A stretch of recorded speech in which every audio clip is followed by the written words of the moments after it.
be on the list. Make sure to reposition your antennas for those watching through digital smart TVs. Catch us beyond the screen through our social media platforms on the Regional News Group Luzon Facebook page and RNG Luzon YouTube channel. So hit that notification bell for more updates.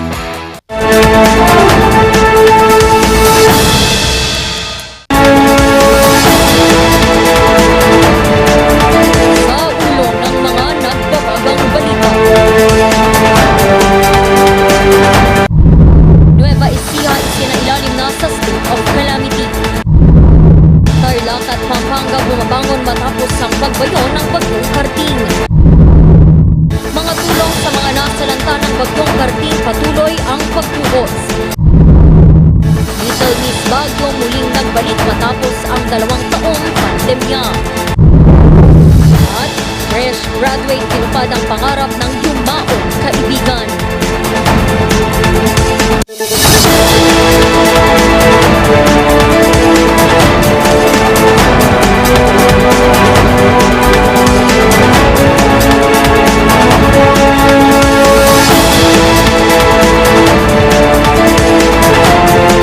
Mula sa Highland TV News Center Baguio, ito ang Luzon Headlines. Naimbaga malam maamyanan Luzon. Narito na ang mga bago at may init na mga balita.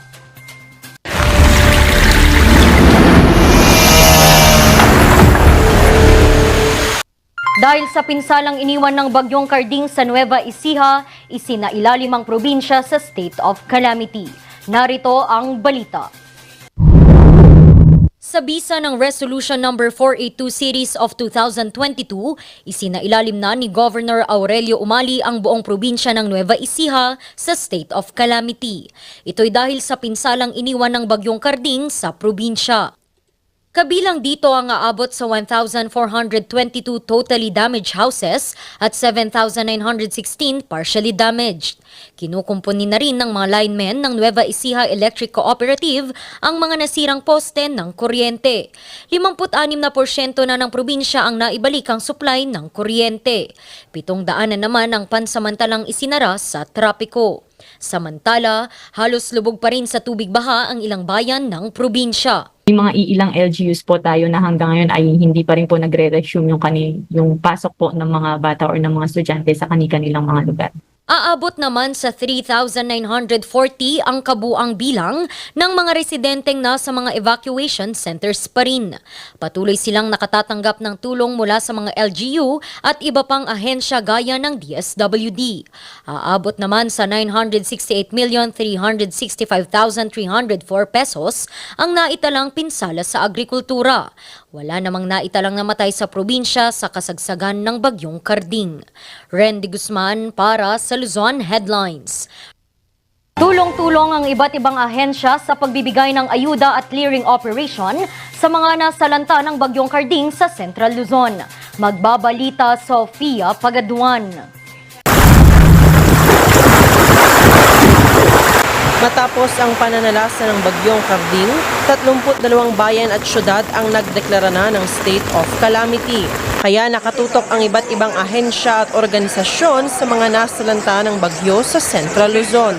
Namahagi na ang Department of Social Welfare and Development ng relief packs sa mga lugar na direktang tinamaan ng bagyo sa bisa ng utos ng Malacanang. Nauna nang bumisita noong Lunes si DSWD Secretary Erwin Tulfo sa bayan ng Jumalig at Patnanungan sa probinsya ng Quezon. Nag-abot din ang ahensya ng tulong sa probinsya ng Aurora na ngayon ay nasa state of calamity na. Tumutok naman sa clearing operations at pamamahagi ng relief goods ang Armed Forces of the Philippines. Tuloy din ang paglilinis ng mga kalsada at daan mula sa Nueva Ecija at Pulilio, Quezon na binayurin ng bagyo. Maliban sa agarang tulong, tinututukan na rin ng Department of Agriculture ang pamamahagi ng tulong sa mga magsasakang naapektuhan ng bagyo sa Cordillera Administrative Region, Ilocos Region, Cagayan Valley, Central Luzon, Calabarzon at Bicol Region. Bukod sa mga buto ng palay at mais, mamimigay din ang ahensya ng gamot para sa mga alagang hayop. May tulong ding matatanggap ang mga mangingisda. Nasa 2,640 na magsasaka at mangingisda ang apektado ng bagyo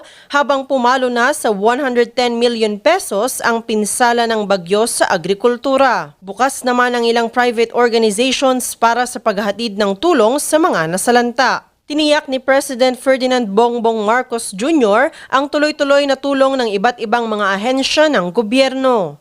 Kailangan dyan, may rescue. Ang susunod dyan, kailangan ng tubig, kailangan ng pagkain, kailangan ng shelter. O tapos kailangan ng support, etc. Alam naman natin yan, communication is essential, paligid ko kuryente. So those are the things that we all know that we need to do, kaya inunahan na namin.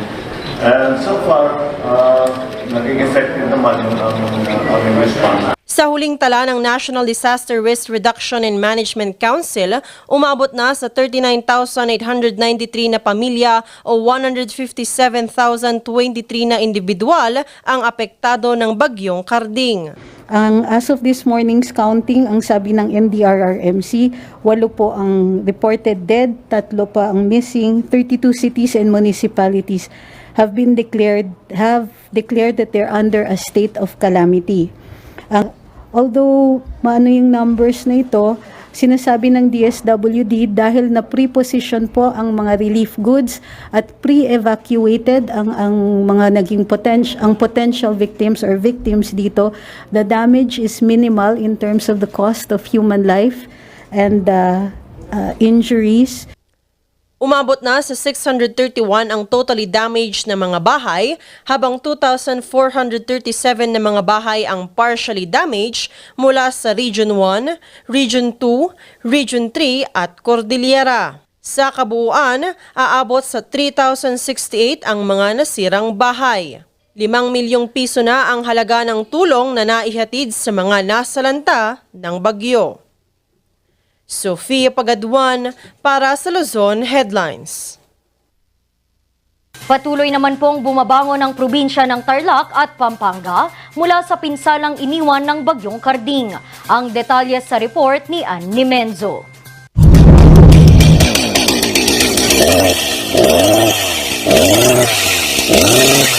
Hindi pa rin tumitigil sa isinasagawang clearing operations ang mga otoridad sa Tarlac 3 araw matapos humagupit ang bagyong Karding. Marami kasing malalaking puno ang humambalang sa mga kalsada. Nabuwal din ang ilang poste ng kuryente dahilan para mawalan ng supply ng kuryente ang probinsya. Lahat po ng clearing operations tuloy-tuloy pa rin po, mostly down power lines saka bumagsak pong mga puno which is being cleared na rin po. 80% na po yung naibalik na power, yung clearing operations ongoing. Lahat ng major thoroughfares po cleared na po. O pwede na pong pasukan na lahat po ng sasakyan. Pinaghahanap din ng naiulat na nawawala at pinaghihinala ang nalunod sa kasagsagan ng bagyo sa Tarlac City, Tarlac. Gladly, wala naman pong injured, wala rin pong namatay. Meron lang po kaming, meron talang missing. May drowning incident lang po kami ngayon na hinahanap. Taga-baras-baras po siya, pero dito po sa tapat ng Market City siya nawala.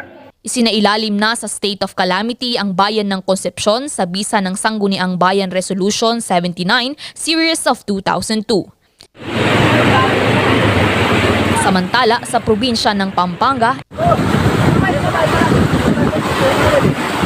kinagulat ng ilang residente sa Candaba, Pampanga ang biglaang pagtaas ng tubig sa kanilang lugar. Agad pong ipalit ng mga gamit. Kasi yung mga matatanda po dito, alam nila po, lumalaki na yung tubig. Ang pinaka-business nila, yung sapa po, di ba? Pagbaligtad yung ng tubig, papasok. Kinakailangan na nga raw nilang sumakay sa bangka kapag lalabas. Ganito rin ang sitwasyon sa 12 barangay sa Macabebe, Pampanga.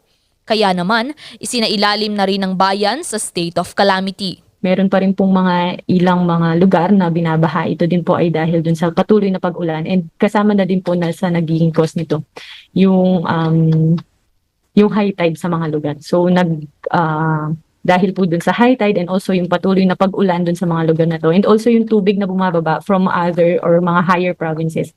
Aabot sa 5,000 pamilya ang apektado rito. 582 na pamilya pa rin ang nananatili sa evacuation center. Tiniyak ng pamahalaang bayan at maging pamahalaang panlalawigan ng Pampanga ang tuloy-tuloy na pagbibigay ng tulong sa mga apektadong residente sa probinsya. Anne Menzo para sa Luzon Headlines. Muling tumaas ang presyo ng gulay mula Benguet dahil sa kakulangan ng supply at pagbayo ng bagyong Karding sa Luzon. Magbabalita Charles Limon. Ibinagsak kanina ni Mang Anthony ang kanyang aning repolyo mula sa Mangkayan, Benguet sa Benguet Agri-Pinoy Trading Center. Second class ang kanyang mga aning repolyo. Ang kuha pa ya. Awan pa nagpresyo. Paano kung nga dinamig dyan ng milako ya? Adumot ti gumot gatang ti sigang klas mutlan. Kaya naman, umaasa siyang mabebenta ito sa magandang halaga. Lalo na ang mataas na presyo ng abono. Kaya remedyo niya, magtipid muna sa paggamit nito. Yun lang. Day bulong na ako, bawasit mutlang. An lumawa. Isa lang si Anthony sa mga magsasakang umaasang makabawi sa pagtaas ng presyo ng gulay. Ayon sa disposer ng gulay na si Felicitas, sadyang mataas ngayon ang presyo dahil sa pagkaunti ng supply ng gulay na dumarating. Ngayong September, oo. Kasi nung August, marami-rami nung August. Itong September biglang pumunti. Sa monitoring ng Benguet Agri-Pinoy Trading Center, nagsimulang tumaas ang presyo ng ilang gulay noong ikalawang linggo ng Setyembre. Isa sa mga tumaas, ang repolyo. Mula 10 pesos hanggang 28 pesos kada kilo, tumaas ang presyo nito sa 25 to 30 pesos noong nakarang linggo. Ngayong araw, pumalo ito sa 28 to 35 pesos kada kilo. Wala namang magawa ang mga buyer, kundi taasan ang presyo nito. No choice din yung mga buyer na kasi wala silang ibibigay kung hindi nila papatulan yung yung presyo na tumaas. Nakadagdag din sa pagtaas ng presyo ng gulay ngayon ang epekto ng bagyong Karding sa Benguet.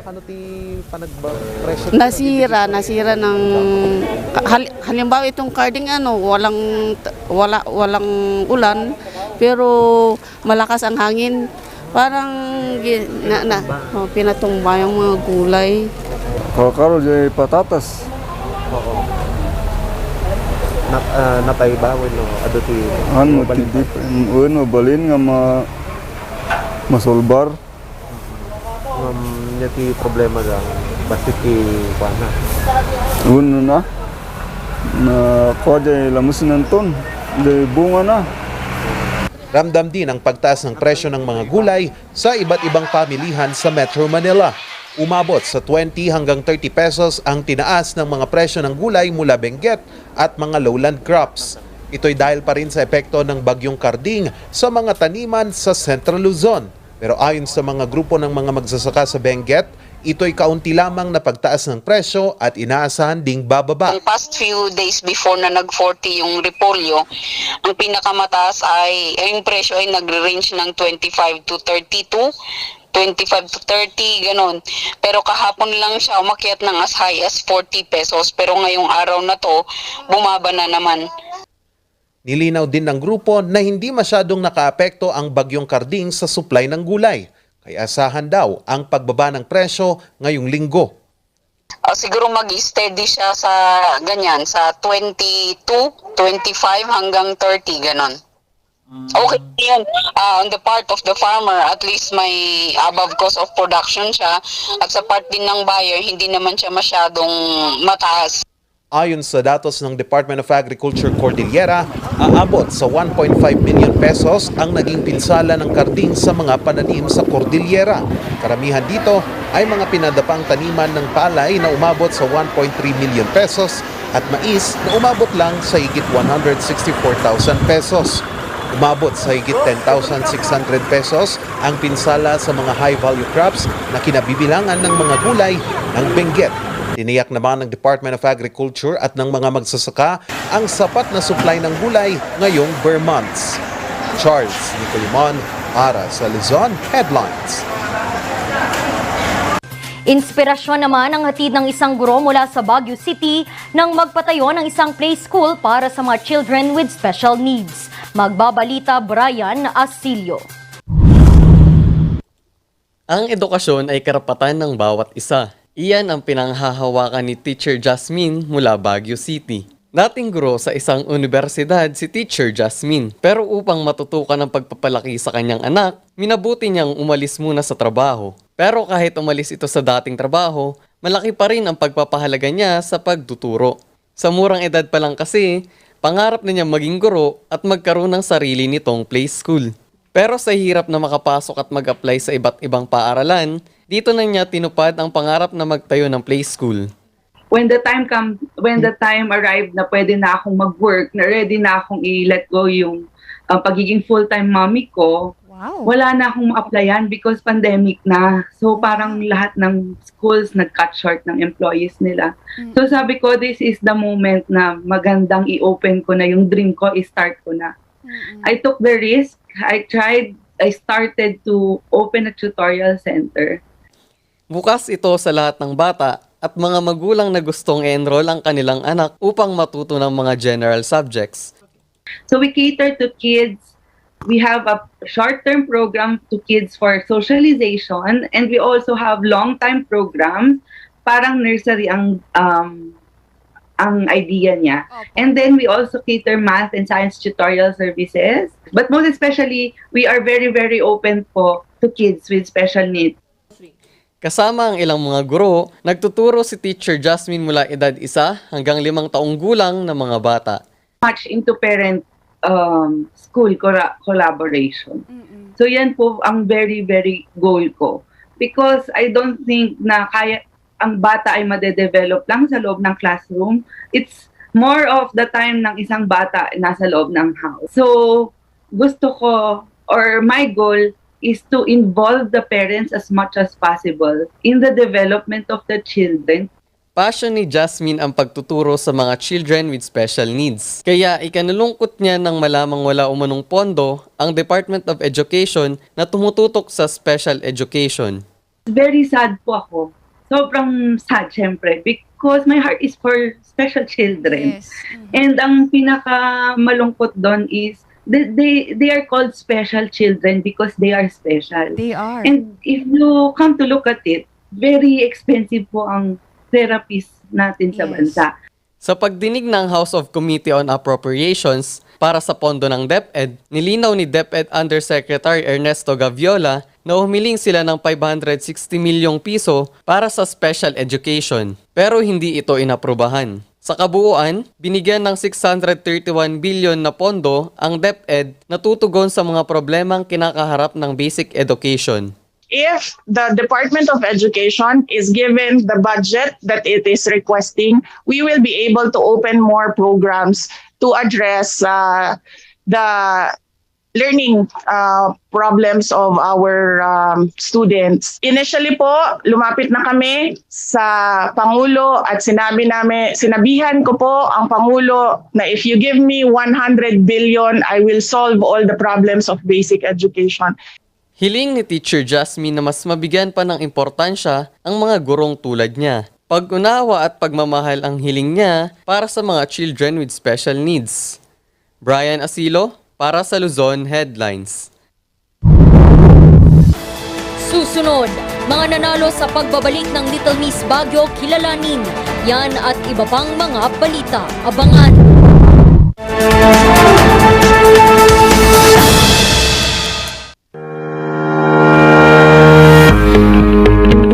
Country Club, the first and only 5-star mountain resort in the Philippines, is fully equipped and ready to welcome you back. The club has thoroughly worked on adapting to the new normal.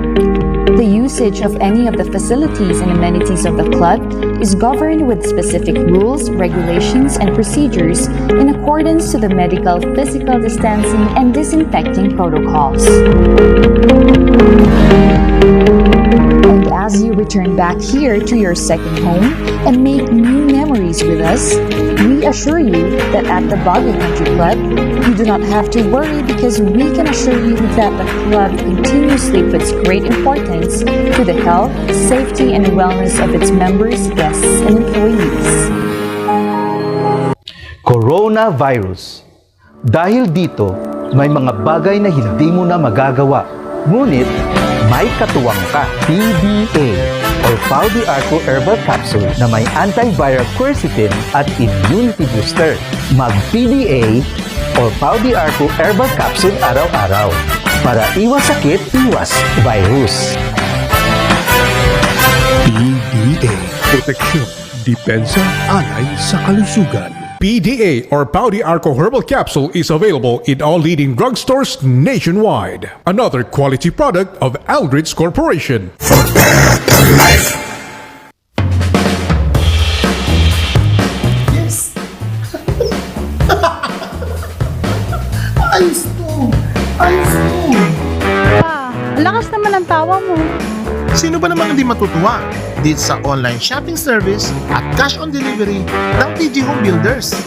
Pwede din mag-online reservation for pickup. Ano yung sinasabi mo? Ma, mapapakabitan na natin ng tiles ang bahay natin.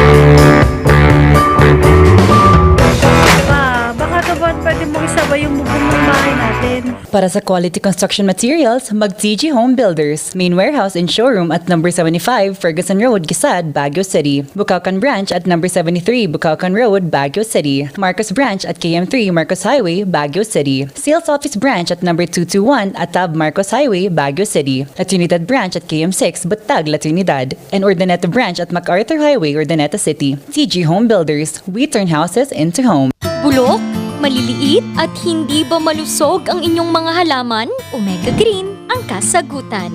Ihalo lang ang 2 kutsara nito sa isang maliit na container at kaunting tubig. Pagkatapos ay ihalo sa knapsack sprayer at pwede na itong ispray sa mga pananim. Meron itong nitrogen, phosphorus, magnesium, copper at zinc na tumutulong sa pagpapaganda at pagpapabilis ng tubo, pagpapanatili ng nutrisyon, mas malagong mga dahon at panlaban sa mga sakit ng mga halaman. Hindi rin ito nakasasama sa kapaligiran. Pwede rin ito sa kahit anong klase ng halaman, mapa-highland crops o lowland crops. Omega Green by Encam Agri-Marketing, the ultimate friend of farmers.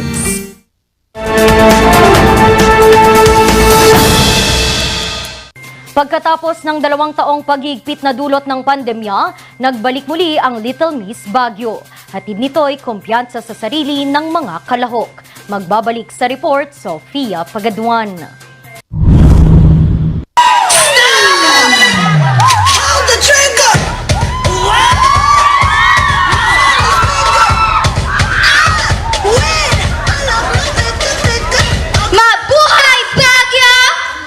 Dahil sa pandemya, naging limitado ang aktibidad ng mga bata. Naging limitado rin ang kanilang galaw na maaaring makaapekto sa kanilang socialization skills. Ngayong mas lumuwag na, agad na isinali ni Mami Liza ang kanyang 6 na taong gulang na anak na si Samantha sa Little Miss Baguio. Na-observe ko sa kanya is hindi na siya nahihiya like before. And yung confidence niya lalong umokay kaysa before. Super impressed ako sa lahat ng parents kasi kahit na mahirap or laging nagpa-practice, lahat kami nandun lagi. And as well as nagkakaroon kami ng bonding kasama ng mga anak namin. Ang Little Miss Baguio ay isang pageant na sumusuporta sa mga batang edad 5 hanggang 12. Kaya sa 10th anibersaryo ng Patimpalak ngayong taon, hatid nito ang pagbibida sa mga natatagong talento ng mga bata sa lungsod. Actually, started 2010, tapos dapat 12 years na kami in the making. Pero nagkaroon nga tayo ng pandemic, di ba? So yung 2 years na yun, hindi kami nakapag-event. Actually, unang-una, ang isa sa mga advocacy namin, syempre, para yung mga bata, maniwala sila na meron silang talagang may talento silang natatago, na kayang-kaya nila makipagsabayan doon sa ating mga Miss Baguio. At saka nai-enhance natin yung mga talent ng bawat isa. Yung parang nakatago lang, pero this time is yung the way na tinitrain namin sila, at this time, lumalabas yung mga hidden talents ng mga bata. Tampok din sa Patimpalak ang iba't ibang obra ng mga designers gaya ni Marisa. Tampok ngayong taon ni Marisa sa pageant ang Afro-Asian culture-inspired na mga damit. And I'm teaching Afro-Asian culture. And Batik Malong is an ancient art in the fashion world. So when I traveled Asia, I've seen how people from Asia would wrap around the Batik Malong. So I like to bring it in the Philippines, here in Baguio City, and have to style it with different wrap around, with different mixture of inabel and cloth and varieties of designs. So I call it MB Wrap Around Creations. Walang mapagsidlan ng tuwa ang lahat sa matagumpay na pagbabalik nito. I think yung main goal kasi namin ngayon is na ma-boost yung confidence na habang bata pa lang sila is na sumasali na sila sa mga ganitong event so that yung skill development nila maganda, yung habang lumalaki sila mas nabibihasa sila sa ganitong exposure sa mga tao. We wanted to support din yung mga ganito kasi we believe na through pageant din, naha-highlight yung culture ng mga Cordilleran sa mga pananamit nila, sa mga talents nila. Like a while ago, we did have our ethnic attire, so hindi siya nawawala sa mga pageant, and that's what we wanted, na parang through these platforms din, talagang we make sure na naha-highlight yung pagiging Cordilleran natin, yung culture natin, yung pananamit natin and everything. Hiniling naman ng mga organizers ng Patimpalak ang suporta sa mga advokasya ng mga susunod pang pagtatanghal ng Little Miss Baguio.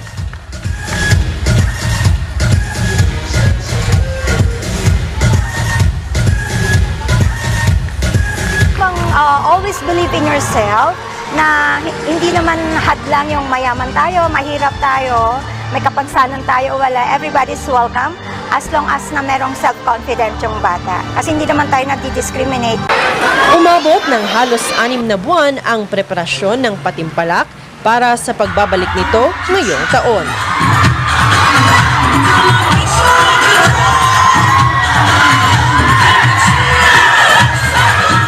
Sofia Pagaduan para sa Luzon Headlines.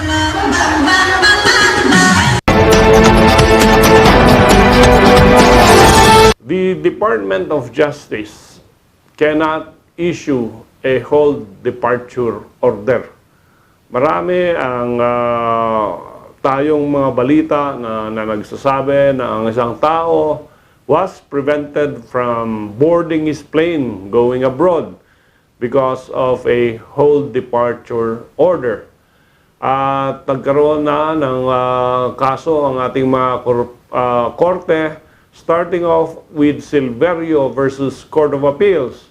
At ang sabi ng Korte Suprema natin dito, that in order for a valid hold departure order will be issued and implemented, it should be issued by the regional trial court where a criminal case is pending.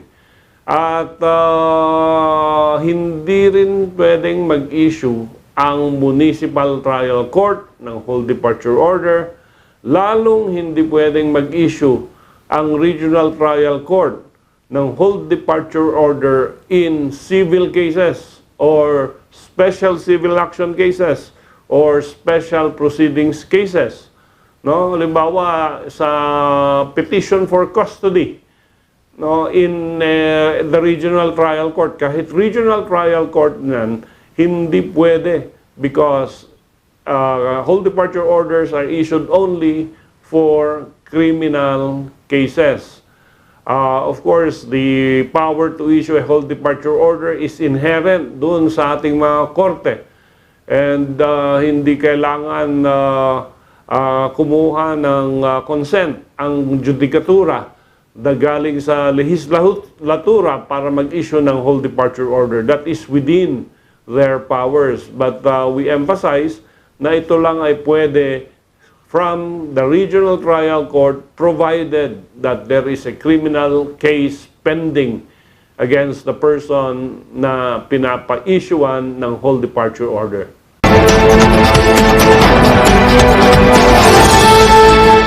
Ang bahaging ito ay hatid sa inyo ng Pines Estate and Gaming Corporation. Fresh graduate tinupad ang pangarap ng yumaong kaibigan. Ang kwento susunod na.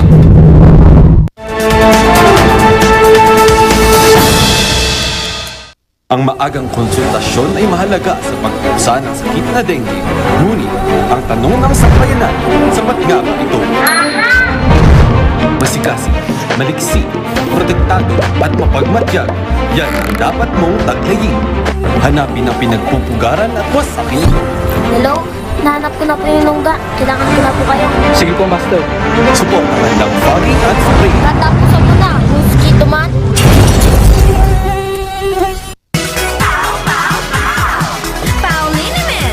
Masakit ba ang likod, ang kasu-kasuan? Namimitig o masakit ang iyong kalamnan? May rayuma, arthritis o nahihilo? May stiff neck, flatulence o masakit ang ulo? Sa Pauliniment, ginhaway, garantisado. Pauliniment, isang pahid ka lang. Dali mo lang out sa POW! Sa milk ng batang 90s, parang natin ang irahan. Ang batang 90s milk tea, di ka magsisisi, promise. Sa milk ng batang 90s.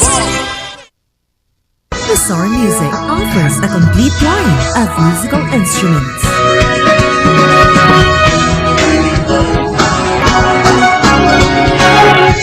Bizarre Music, Baguio's pioneer in online music and art lessons.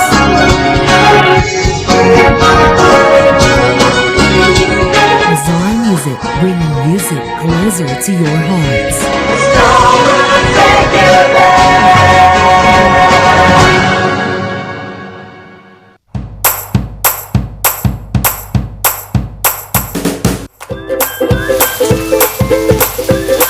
Best sellers that we have are the pork sisig, sizzling liempo, quarter leg, and then we have the sizzling beef pares as well.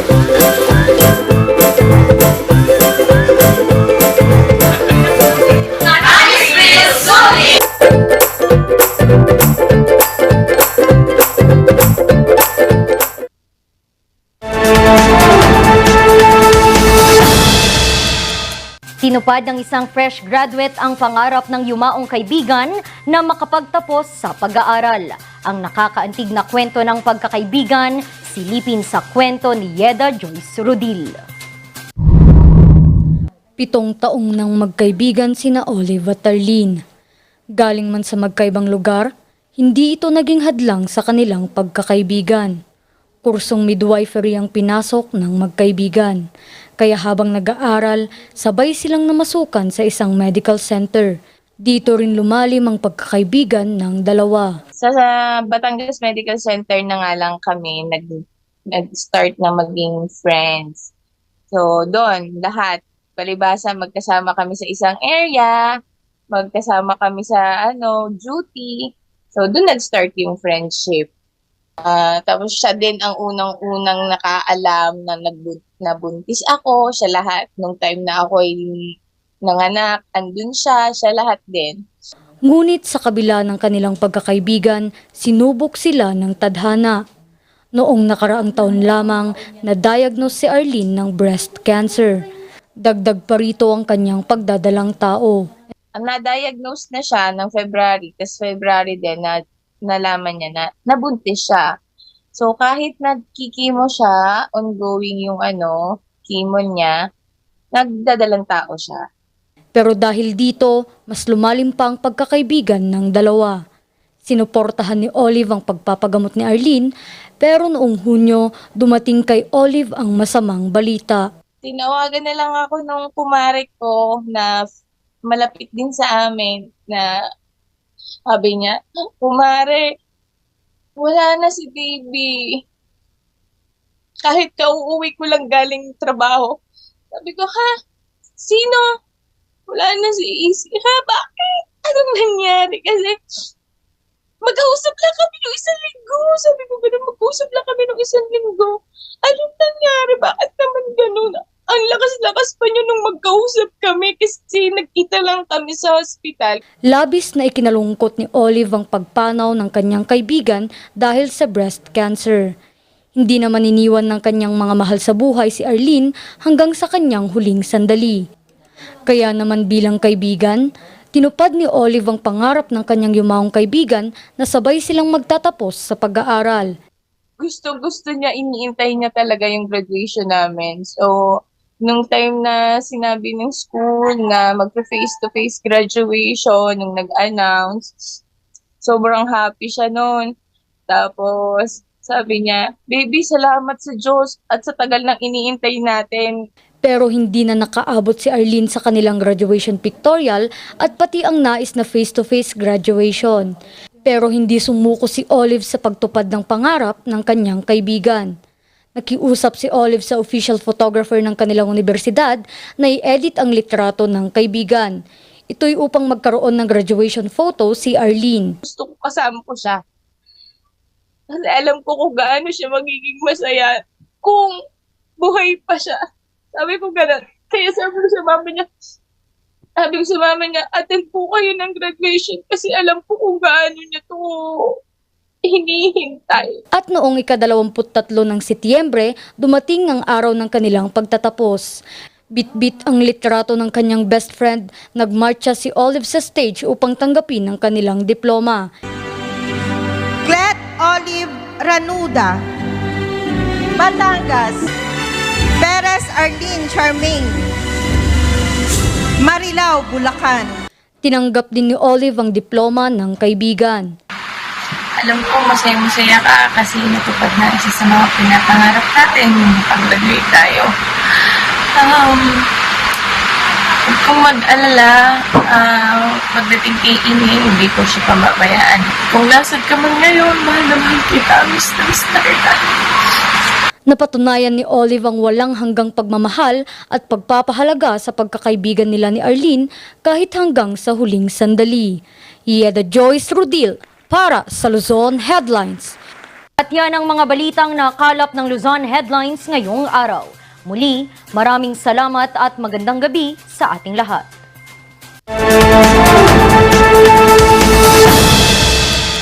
Recount the narratives that matter with these simple steps.